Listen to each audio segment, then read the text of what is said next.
ವಿರುದ್ಧ ಸಂಚು ರೂಪಿಸಲಾಗಿತ್ತು ಅನ್ನೋ ಹೇಳಿಕೆಯನ್ನು ಡಿ ಕೆ ಶಿ ಅವರು ಕೊಟ್ಟಿದ್ದಾರೆ. ಕೋರ್ಟ್ ತೀರ್ಪು ಕೊಟ್ಟ ನಂತರನೂ ಕೂಡ ಆ ಥರದ್ದೊಂದು ಹೇಳಿಕೆ ಕೊಟ್ಟಿದ್ದಾರೆ. ಅವರೇನೋ ಯಾವ ಉದ್ದೇಶದಲ್ಲಿ ಅಥವಾ ಯಾವ ಅರ್ಥದಲ್ಲಿ ಅವರು ಹೇಳಿಕೆ ಕೊಟ್ಟಿದ್ದಾರೆ ಗೊತ್ತಿಲ್ಲ ನನಗೆ. ಆದರೆ ನಾವು ಈ ದೇಶದ ನ್ಯಾಯಾಂಗದ ವ್ಯವಸ್ಥೆಯನ್ನು ಗೌರವಿಸಬೇಕು.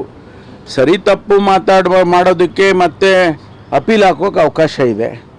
ಅವರು ಅಪೀಲ್ ಹಾಕಿ ಇದು ಕೊಟ್ಟಿರ್ತಕ್ಕಂಥ ತೀರ್ಪು ಸರಿ ಇಲ್ಲ ಅಂತ ಅವರು ಹೇಳೋದಕ್ಕೆ ಅವಕಾಶ ಇದೆ. ಅದನ್ನು ಅವ್ರು ಮಾಡ್ತಾರೆ ಅಂತ ಅಂದ್ಕೊಳ್ತೀನಿ. ಆದರೆ ತೀರ್ಪನ್ನು ನಾವು ಪ್ರಶ್ನೆ ಮಾಡೋದಕ್ಕೆ ನಾವು ಒಬ್ಬ ಸಾರ್ವಜನಿಕ ವ್ಯಕ್ತಿಯಾಗಿ ನಾವು ಪ್ರಶ್ನೆ ಮಾಡೋದಕ್ಕೆ ಆಗೋದಿಲ್ಲ. ಅಲ್ಲ, ಈಗ ಚರ್ಚೆ ಮಾಡಿದ್ವಿ, ಸಂಪುಟದಲ್ಲಿ ಚರ್ಚೆ ಮಾಡಿದ್ದೀವಿ.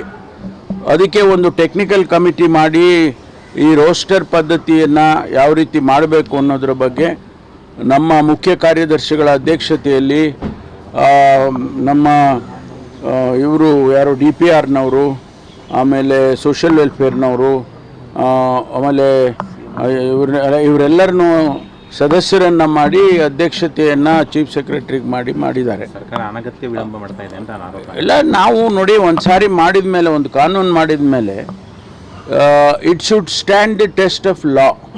ನಾವೇನೇ ಮಾಡಿದರೂ ಕಾನೂನಿನ ಚೌಕಟ್ಟಿನಲ್ಲಿ ಇರಬೇಕಾಗುತ್ತೆ. ಅದಕ್ಕಾಗಿ ಈಗ ಚೀಫ್ ಸೆಕ್ರೆಟರಿಯಲ್ಲಿ ಅವರ ಅಧ್ಯಕ್ಷತೆ ಅದು ಒಂದು ವಾರದೊಳಗಾಗಿ ಕೊಡಬೇಕು ಅಂತ ಹೇಳಿದ್ದಾರೆ.